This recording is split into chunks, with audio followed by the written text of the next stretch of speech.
Êxodo 13, a partir do verso 17. O texto nos diz assim: quando Faraó deixou o povo ir, Deus não os levou pelo caminho da terra dos filisteus, embora fosse mais perto, pois disse: para não acontecer que, vendo a guerra, o povo se arrependa e queira voltar para o Egito. Porém, Deus fez o povo rodear pelo caminho do deserto, perto do Mar Vermelho. Os filhos de Israel saíram do Egito organizados como um exército. Moisés levou consigo também os ossos de José, pois este havia feito com que os filhos de Israel jurassem solenemente, dizendo: Deus certamente visitará vocês. Quando isso acontecer, levem os meus ossos daqui. Os israelitas partiram de Sucote e acamparam em Etã, à entrada do deserto. O Senhor ia diante deles durante o dia, numa coluna de nuvem, para os guiar pelo caminho, durante a noite, numa coluna de fogo, para os iluminar, a fim de que caminhassem dia e noite. A coluna de nuvem nunca se afastou do povo durante o dia, nem a coluna de fogo durante a noite. O Senhor disse a Moisés: diga aos filhos de Israel que voltem e se acampem diante de Pi-Hairote, entre Migdol e o mar, diante de Baal-Zefon. Em frente desse lugar, junto ao mar, vocês acamparão. Então Faraó dirá a respeito dos filhos de Israel: estão desorientados na terra, presos no deserto. Eu vou endurecer o coração de Faraó para que os persiga, e serei glorificado em Faraó e em todo o seu exército, e os egípcios saberão que eu sou o Senhor. Eles assim o fizeram. Quando foi anunciado ao rei do Egito que o povo fugia, ele e os seus oficiais mudaram de ideia a respeito do povo. Disseram: que é isto que fizemos, permitindo que Israel nos deixasse de servir? E Faraó aprontou o seu carro de guerra e levou consigo o seu povo. Levou também 600 carros de guerra escolhidos e todos os outros carros de guerra do Egito, com capitães sobre todos eles. Porque o Senhor endureceu o coração de Faraó, rei do Egito, para que perseguisse os filhos de Israel. Porém, os filhos de Israel saíram marchando corajosamente.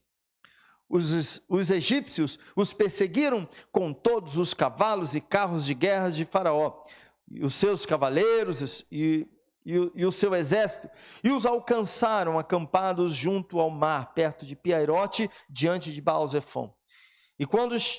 E chegando o Faraó, os filhos de Israel levantaram os olhos, e eis que os egípcios vinham atrás deles, e ficaram com muito medo.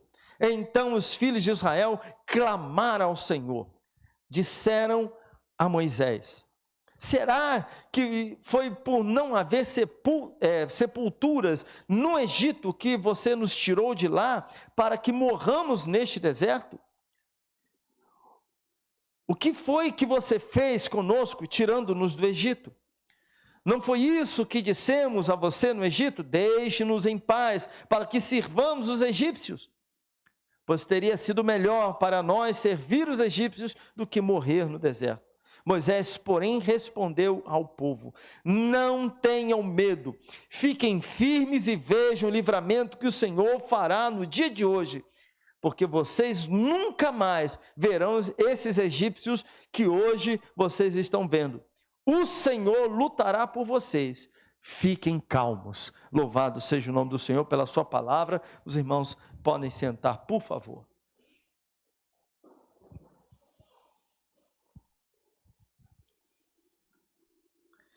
Nenhum deserto acontece na vida do crente por acaso.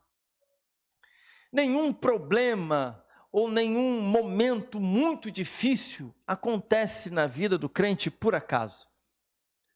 A nossa vida está nas mãos do Senhor. Quando nós falamos que Deus é soberano, é porque de fato Ele governa todas as coisas. Quando nós falamos que Deus é soberano, é porque de fato Ele controla a história.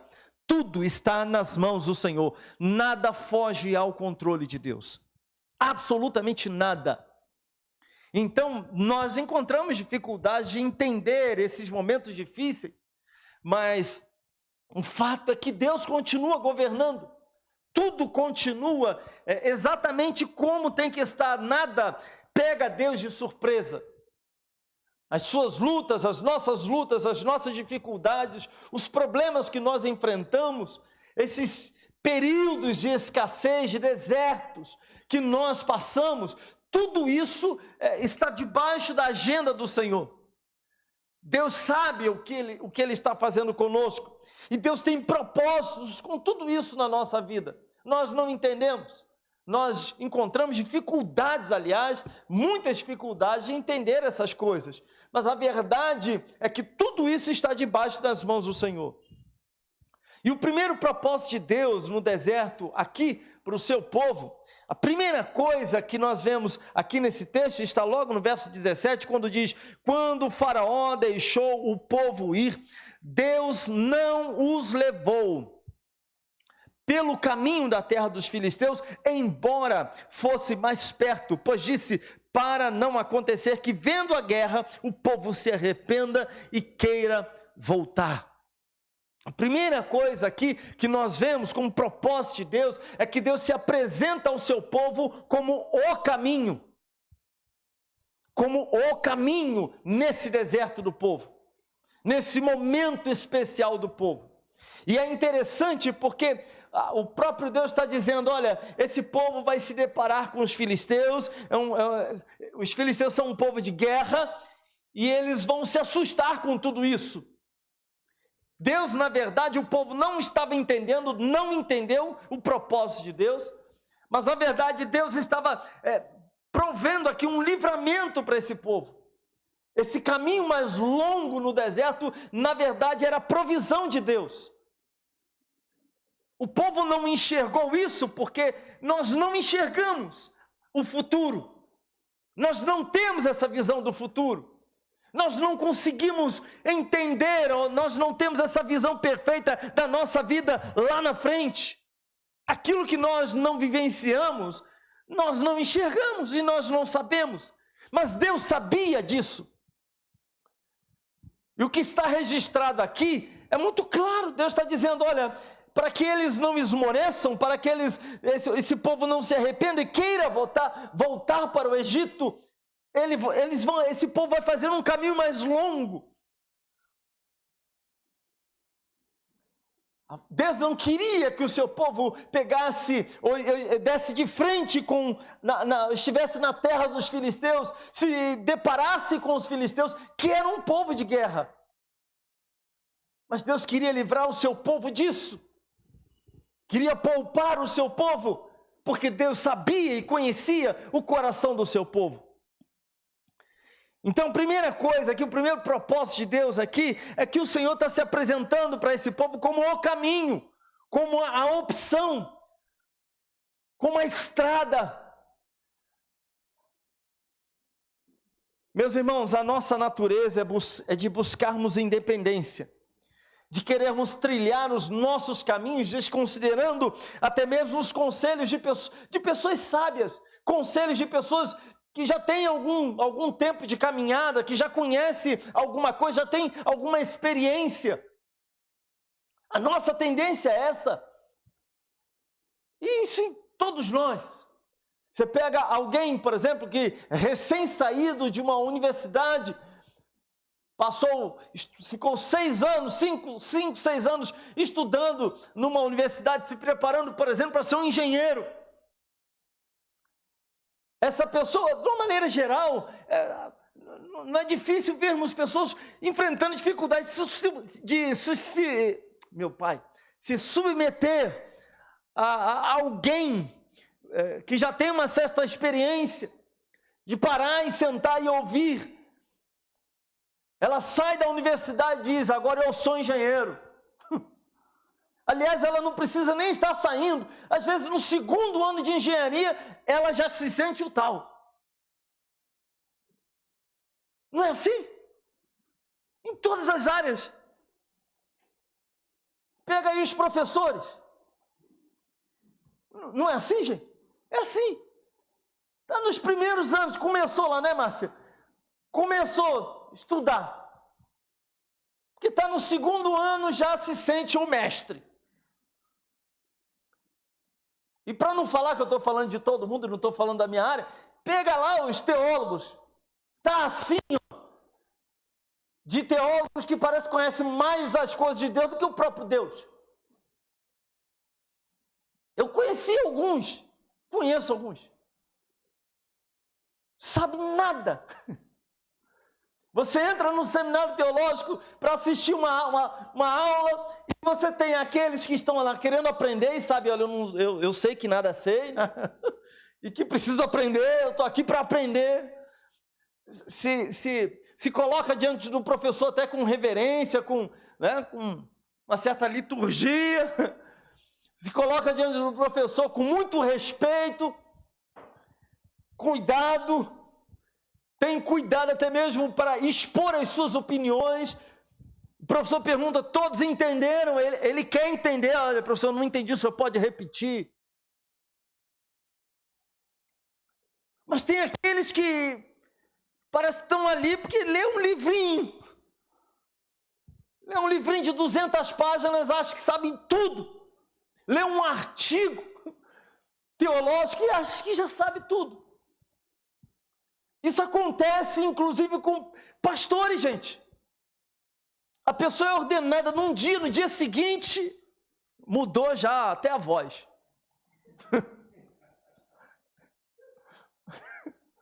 Antes ela liderava a juventude, ou trabalhava ajudando nos casais, ou fazia alguma outra coisa. Na introdução, era um diácono, alguma coisa assim, tá bom.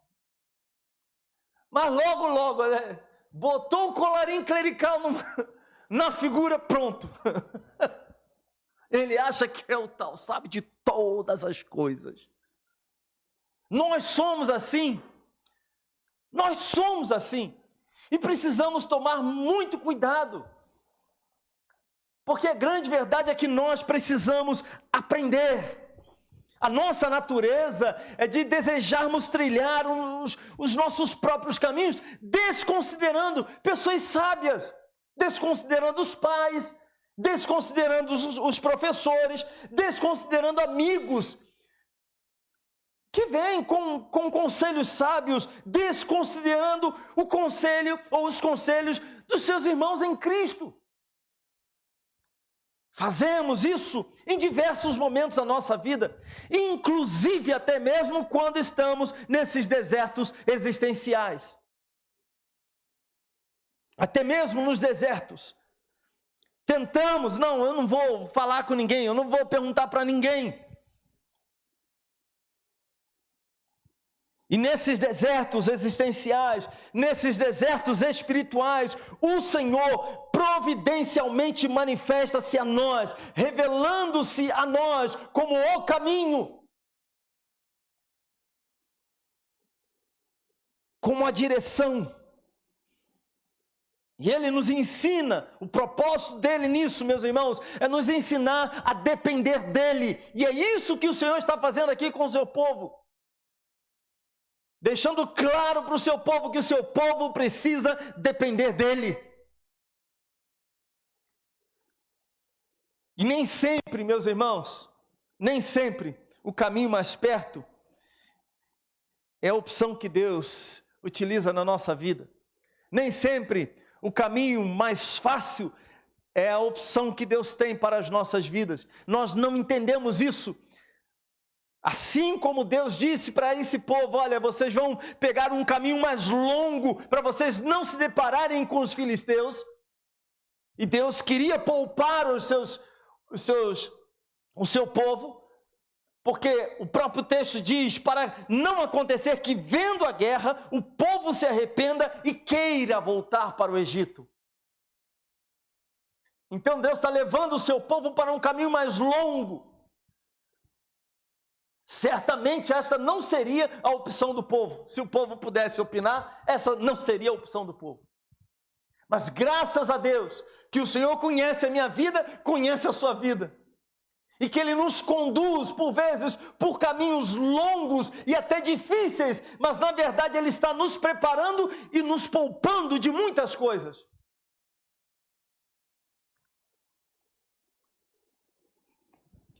Deus o faz, porque nesses caminhos mais longos Ele trabalha conosco, Ele trata do nosso coração, Ele se revela a nós. Tanta coisa acontece nas nossas vidas, nesses desertos existenciais que nós experimentamos.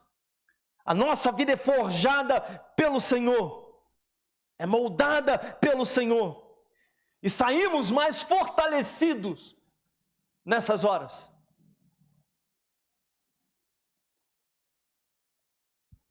Deus tem como objetivo de que nós não venhamos retroceder. Esse povo não poderia voltar para o Egito, mas se esse povo pudesse, ele retornaria, voltaria a ser escravo.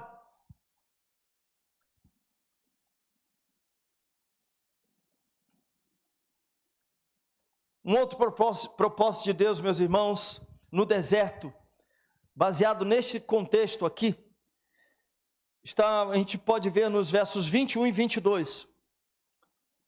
O texto diz assim: o Senhor ia diante deles. Êxodo capítulo 13, versos 21 e 22. O Senhor ia adiante deles durante o dia, numa coluna de nuvem, para os guiar pelo caminho. Durante a noite, numa coluna de fogo, para os iluminar, a fim de que caminhassem dia e noite. A coluna de nuvem nunca se afastou do povo durante o dia, nem a coluna de fogo durante a noite. O que é que nós temos aqui? Deus deixando bem claro que Ele é com o seu povo. Deus deixando bem claro que Ele não abandona, pelo contrário, Ele está presente e Ele cuida. Ele está presente e Ele zela, Ele guia. Ele está presente e Ele ilumina o caminho. Por isso a coluna de nuvem para guiar o povo, para proteger também o povo do calor, no deserto, certamente.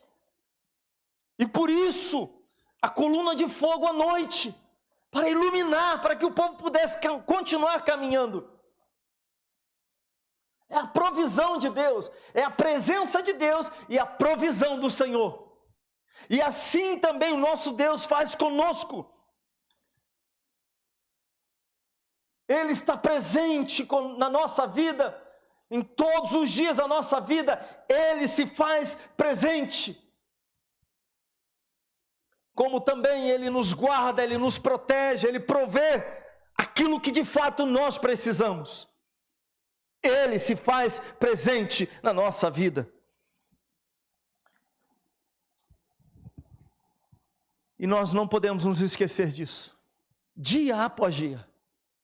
E há momentos da vida da gente que a gente tem a sensação de que Deus está distante. Agora à tarde estava escrevendo um artigo, eu creio que mais para frente eu devo enviar para vocês. Aliás, tem duas coisinhas que eu estou para enviar para vocês, né? Uma é sobre meu Pai do céu. Um trabalhinho que é importante. Bom, eu estou para falar com os irmãos sobre esgotamento espiritual, que é um assunto sério que precisa ser tratado. Nós precisamos ouvir, precisamos meditar sobre isso. Muita gente enfrenta isso, passa por isso, por um período de esgotamento espiritual. E o outro assunto, meu Pai do céu, até compartilhei com o Jorge, da Márcia e do Jorge. Esqueci o tema. Ai, Jesus, nem o catecismo, não. Meu Pai do céu. Não dá angústia quando a gente esquece o negócio, gente? Jesus querido. Não adianta. Depois, se eu lembrar, eu falo com os irmãos. Mas o fato, meus irmãos, é que algumas coisas nós precisamos tomar muito cuidado, precisamos estar atentos. E precisamos parar e pensar, porque o nosso Deus, quando alguém está passando, por exemplo, por um período de esgotamento espiritual, um dos sentimentos ou das sensações que a pessoa tem é que Deus está distante, que Deus não se faz presente, que Deus não está atuando, que a gente está caminhando sozinho, quando na verdade nós nunca estamos sozinhos. Deus sempre está conosco, é a promessa do Senhor e Ele cumpre a sua promessa. O Senhor Jesus disse: estarei com vocês todos os dias, é a promessa do Senhor para nós, e Ele se faz presente nas nossas vidas. O problema é que nós não interpretamos ou entendemos que Deus não se faz presente na nossa vida, ou está distante, porque nós não sentimos algumas coisas, porque nós não vemos algumas coisas. Mas notem que esse povo aqui também age como se Deus não estivesse presente nas suas vidas, na sua vida. Porque no capítulo 14, como nós vimos, esse povo vai questionar Moisés. Vai dizer: não era melhor, Moisés, ficarmos no Egito do que morrermos aqui no deserto? Notem, meus irmãos, Deus está protegendo esse povo. Esse povo tem alguns sinais, inclusive, dessa proteção do Senhor, da presença de Deus sobre suas vidas. Eles têm a coluna de nuvem, têm a coluna de fogo. Eles têm elementos diante deles, mas de alguma maneira, por alguma razão, eles não reconhecem esses elementos. E não é assim também na minha vida e na sua vida? Temos elementos que provam a presença de Deus, o cuidado de Deus, a misericórdia do Senhor, o poder de Deus na nossa vida. Mas não poucas vezes nós não reconhecemos essas coisas como sendo divinas. Deus está agindo, Deus está colocando a sua mão, e nós não vemos as digitais do Senhor. E sabe por quê? Para reconhecer as digitais de Deus, não basta um olhar qualquer. Por vezes precisamos de um olhar mais íntimo. Exatamente isso. É preciso caminhar com Ele, é preciso ter intimidade com Ele, é preciso ter experiências com Ele, para nós olharmos à nossa volta: isso é Deus, isso é o Senhor, isso aqui foi o Senhor, não foi a minha sabedoria, não foi o meu conhecimento, não foi a minha capacidade, não foi a minha perspicácia, isso aqui foi Deus. Foi Deus. E por que não? Porque eu sei que foi Deus. Deus faz isso. Deus age assim. O problema é que quando nós não buscamos a Deus, quando nós não oramos, não falamos com Ele, quando nós não lemos a Sua palavra, quando nós não temos a comunhão no corpo de Cristo, quando desvalorizamos isso que está acontecendo aqui, quando a nossa vida espiritual se torna apenas uma expressão religiosa, meramente religiosa, prática religiosa apenas, aí então, é como se colocássemos, ou não tivéssemos as lentes sobre os nossos olhos, as lentes adequadas. Se eu tirar os meus óculos e olhar para a minha Bíblia neste exato momento, eu só vejo manchas. Muito complicado. Às vezes eu estou diante do computador, deixei o óculos assim no quarto. Sabe aquela coisa que você, não queria me levantar daqui, né? Aí penso, vou pedir para minha esposa, mas ela está lá no computador dela mexendo. Eu falei assim: se eu falo, não vai dar não, melhor eu ficar aqui. Aí fico, até que chegou uma hora, olhando para o computador, está tudo embaçado. Falei: não adianta, vou ter que ir lá pegar o óculos. E às vezes é só para ver uma coisa, mas a visão está ruim, porque estão faltando lentes sobre os meus olhos. Quando falta-nos a intimidade com Deus, a nossa visão é ruim, nós não identificamos as mãos do Senhor, os feitos de Deus, a misericórdia de Deus, o cuidado de Deus, a proteção do Senhor, o amor do Senhor por nós. E até mesmo aquelas coisas que já aconteceram, que em algum momento nós já testemunhamos, já pregamos, já falamos, compartilhamos com outras pessoas, essas coisas perdem a intensidade do nosso coração. Esse povo, meus irmãos, tinha coluna de nuvem para os guiar, tinha coluna de fogo para os iluminar, mas agora eles têm dúvidas. Mas o outro propósito de Deus no deserto para conosco é que o seu nome seja glorificado na nossa vida, através da nossa vida. Aquilo que Ele faz, outras pessoas dirão, é o Deus do Antônio, é o Deus do Carlos, é o Deus da Márcia, é o Deus da Cleide, é o Deus da Val. É o nome do Senhor que precisa ser glorificado. Capítulo 14, no verso 4, olha o que nos diz.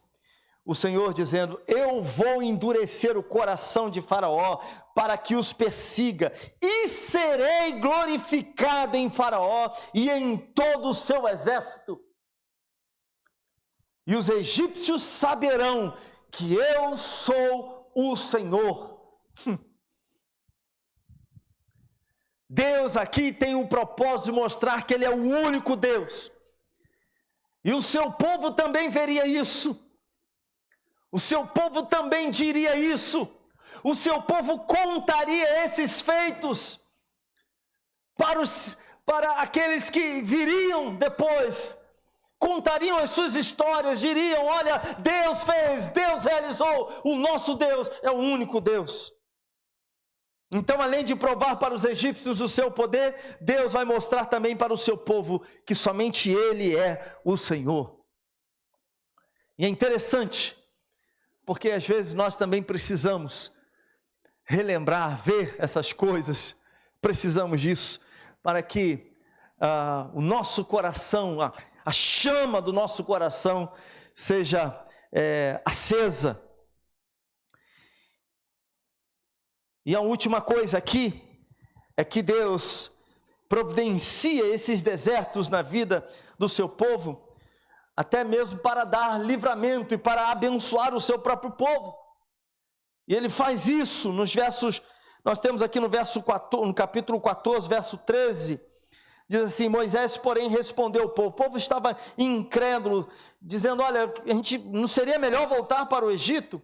Moisés responde para o povo o seguinte, não tenham medo, fiquem firmes e vejam o livramento que o Senhor lhes fará no dia de hoje, porque vocês nunca mais verão esses egípcios que hoje vocês estão vendo.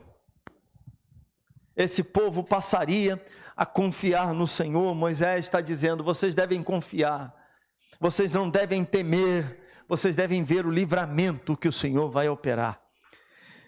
Meus irmãos, Deus trabalha na nossa vida, nós precisamos confiar no Senhor.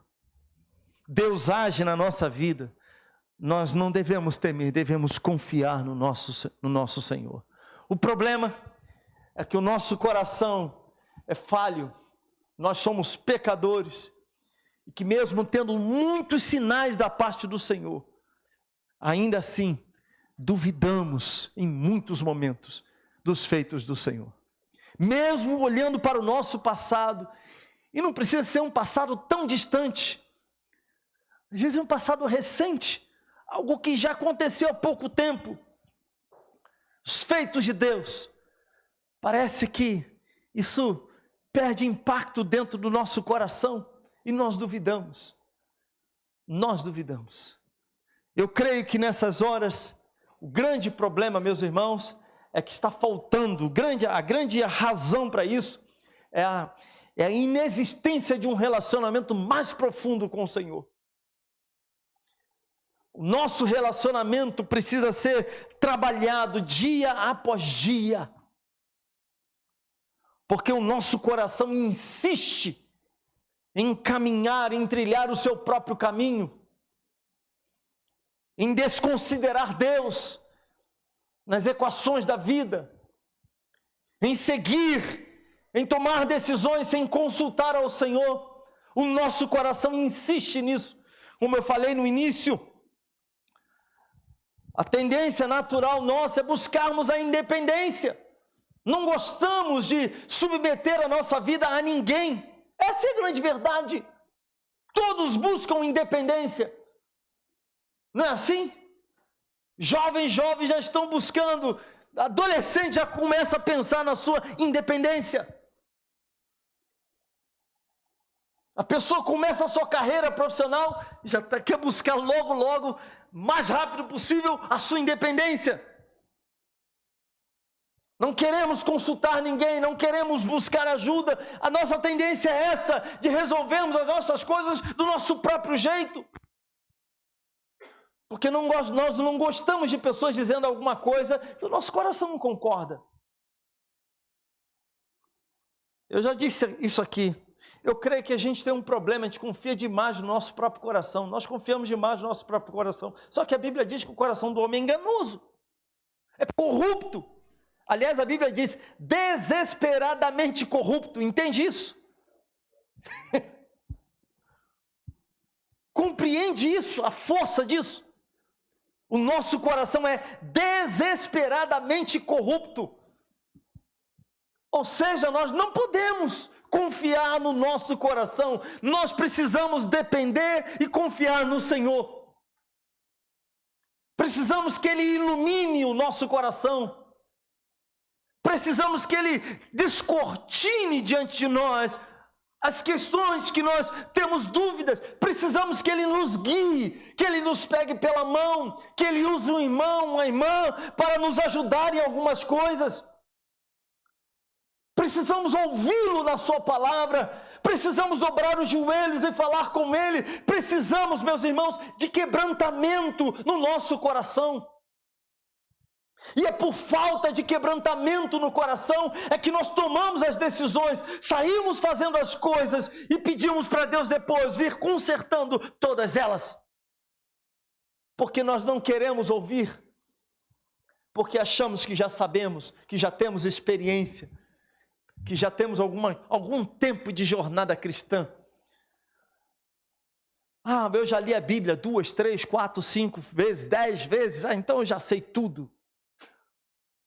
Sabe nada. Sabe nada. Todos nós somos eternos alunos do Senhor, discípulos do Senhor. Não somos mestres, somos discípulos. Ele nos chama de filhos. Eu creio que isso tem um sentido muito forte para nós. Porque filhos dependem dos seus pais. Filhos devem honrar os seus pais. Filhos devem ouvir os seus pais. Filhos são criados pelos seus pais. Filhos são educados pelos seus pais. Filhos dependem dos seus pais. Até hoje, minha mãe acho que está assistindo a programação aqui, o culto. Até hoje eu preciso ouvir minha mãe. Quando sento lá para conversar com Dona Maria José, ela fala, eu tenho que dar ouvidos. Eu tenho que ouvi-la. Eu sei que ela é uma mulher de Deus e é uma mulher sábia. Aí, Dona Maria José, faz o cafezinho, que eu elogiei a senhora agora. Faz um cafezinho gostoso. E nós também precisamos parar para ouvir o Senhor. Precisamos parar e refletir sobre o tipo de relacionamento que nós temos com Deus. Porque senão nos portaremos da mesma maneira que o povo de Deus se portou no deserto. Tendo sinais, tendo tantas provas do amor de Deus, da proteção do Senhor. Foi Deus quem os livrou dos egípcios. As pragas não vieram do próprio povo. Todas as coisas vieram das mãos do Senhor. O livramento deles, dos egípcios, veio pela mão do Senhor. A coluna de nuvem, a coluna de fogo, a mão de Deus, a graça do Senhor, tudo provisão do Senhor. E esse povo, em determinado momento, diz: puxa vida, a gente não deveria ter saído de lá. E agora, o que será da gente? Que Deus assim nos ajude. Se você está num deserto espiritual, num deserto existencial, confie no Senhor. Confie no Senhor. Busque a Deus, busque a intimidade com o Senhor, para que você consiga enxergar a mão de Deus, o cuidado de Deus sobre a sua vida. Eu sei que em alguns momentos a gente tem a sensação, todos nós já passamos por isso. Eu acho que Deus está longe, né? Acho que Deus está bem distante, não estou sentindo Deus, parece que Deus se ausentou. É a percepção que nós temos, mas esta não é a realidade, porque o Senhor disse que estaria conosco para sempre. Confiamos nele, caminhamos com ele. No deserto, ele é aquele que deve nos guiar. Eu acho interessante pensarmos com relação a isso, pois eu creio que todos nós já precisamos ser guiados por alguém, né? Você vai para um determinado lugar e de repente tem um amigo seu que você já conhece há bastante tempo, ele conhece aquele lugar. E ele vai: não, eu sei qual é o caminho. Não, que eu não conheço não, vem comigo que eu sei onde é. Você vai conversando com a pessoa, vai ou não vai? Tranquilo, rindo, brincando, trocando ideias, sem estar preocupado se a outra pessoa vai pegar um caminho errado ou não. Por quê? Porque você a conhece. Você sabe, né, que aquela pessoa é confiável e você vai com ela. Você não tem problema de obedecer a direção que ela está lhe dando. Você vai com ela. Mas se você está num lugar que você nunca esteve antes, e você percebe que aquele lugar parece que é meio perigoso, né? Aí você chega no meio da rua: por favor, onde fica a rua tal? Você confia plenamente na direção que você está recebendo? Não. Um dia desse fui para Santa Cruz, eu e minha mãe. Precisávamos resolver algumas coisas. O GPS, os dois tipos lá, o Waze e o Google Maps, né? Tanto um quanto o outro desparafusados. Deu alguma coisa, interferência, alguma coisa quando está satélite lá em cima, não funcionou direito, alguma coisa aconteceu. E o bichinho me mandando sempre para uns lugares esquisitos. Eu falei: não vou entrar aí não. Aí eu parava o carro no meio da rua. Aí entrei numa farmácia. Falei: moça, como é que eu faço para chegar na rua tal? Tem um lugar assim, assim, assado, tem um shopping center ali e tal, não sei o que lá. Olha, você faz o seguinte. Eu falei: não sabe. Não sabe. Vira aqui, você vai seguindo, e cheio de ruas, nas vezes, ela falando: vai seguindo. E lá embaixo você vai dobrar à direita. Eu falei: lá embaixo aonde, filha? Porque ela: não, é lá para baixo, deve ter umas 5 ou 6 ruas, aí você vira à direita, aí você segue, vira assim meio que à direita novamente. Eu falei: babou. Aí perguntei a uma outra pessoa: é só ir direto aqui? Não dá. Não dá para confiar. Mas se é alguém que você conhece, né? Se fosse lá o meu genro. Genro? Não é genro. Não pode ser genro.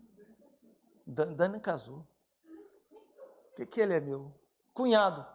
Eu tenho um cunhado que mora lá. É isso aí. E ele dirige Uber, aquela coisa toda, né? Ele sabe, conhece tudo ali. Se ele falar para mim: Evandro, chega para o lado, vem comigo, eu estou tranquilo. Ele vai entrar no meio de uma favela, eu estou tranquilo. Ele pegou uma rua esquisita, eu estou tranquilo. Está escuro, está à noite, não estou enxergando nada. Se ele está enxergando, eu estou tranquilo. Porque eu conheço ele, é uma pessoa de confiança. Meu coração fica tranquilo. Agora traz isso para a vida espiritual da gente. Vamos pensar nisso. Quem é que nos guia? É Deus. Quem é que nos dá a direção? É o Senhor. Quem diz para nós que Ele é o caminho, a verdade e a vida? É Cristo. Então eu devo confiar no Senhor. O meu coração pode confiar em Deus. Deus não é um estranho na minha vida. Ele é o meu Pai. Ele é o meu Senhor. Ele é o Criador de todas as coisas. Não há nada que Ele não saiba. Eu preciso confiar nele. Eu devo confiar nele. Portanto, nos desertos da vida, confie no Senhor. Você pode não saber o que Deus está fazendo. Você pode não conseguir enxergar o futuro. Mas saiba, Deus sabe. Confiemos no nosso Deus. Ele sabe de todas as coisas. Amém? Curva a sua cabeça. Vamos orar neste momento.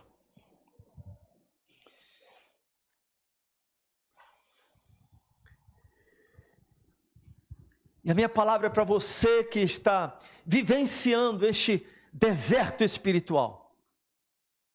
Você que hoje se vê no meio desse deserto espiritual. As coisas parecem estar desarrumadas na sua vida. Você não tem um controle, você não tem as soluções, você não tem os caminhos. São situações que não dependem de você.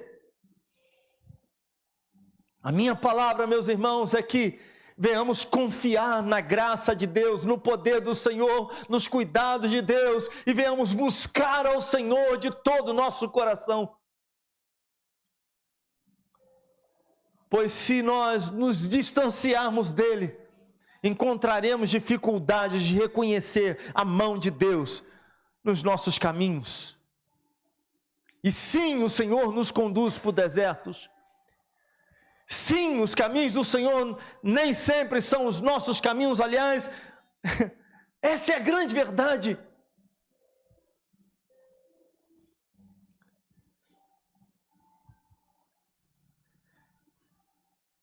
O Senhor nos leva por caminhos que nós não compreendemos, mas entendamos que Ele tem o melhor para nós. Às vezes nós interpretamos como se, até perguntamos a Deus: Senhor, por que o Senhor está fazendo isso, permitindo tal coisa? E na verdade a resposta de Deus seria algo do tipo: meu filho, eu estou poupando você de um problema maior. O que eu estou fazendo na sua vida, trazendo para a sua vida é livramento. O que eu estou fazendo contigo é preparando você para algo extraordinário, para algo tremendo. É moldando a sua vida, moldando o seu coração.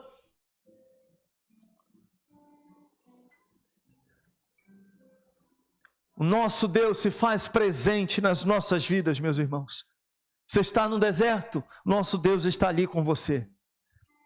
Confiemos na direção do Senhor, confiemos nos cuidados de Deus, na presença de Deus. Confiemos no Senhor, entreguemos tudo a Ele, tudo em suas mãos. Ele sabe o que Ele está fazendo conosco. Que o Senhor nos abençoe, Pai, em o nome de Cristo Jesus. Eu te peço, sonda cada coração. Sonda cada coração. Abençoa cada um dos meus irmãos aqui. Derrama do teu poder, da tua graça. Desperta-nos, ó Deus, para um relacionamento mais íntimo com o Senhor. Leva-nos, ó Deus, para um relacionamento de intimidade verdadeira. Que não sejamos meramente religiosos, mas que busquemos ao Senhor constantemente na tua palavra. Falemos contigo em oração. Tenhamos verdadeira comunhão contigo. E aí então, Senhor, veremos a tua mão. E aí então, Senhor, reconheceremos as tuas digitais na nossa vida, nos nossos caminhos. Que possamos confiar no Senhor, ó Deus. Que o Senhor venha nos guiar segundo a tua vontade. Assim oramos em o nome de Cristo Jesus. Amém, amém. Glória a Deus. Fiquemos de pé. Fiquemos de pé. E cantemos a glorificar o nome do nosso Deus. Deus abençoe os irmãos.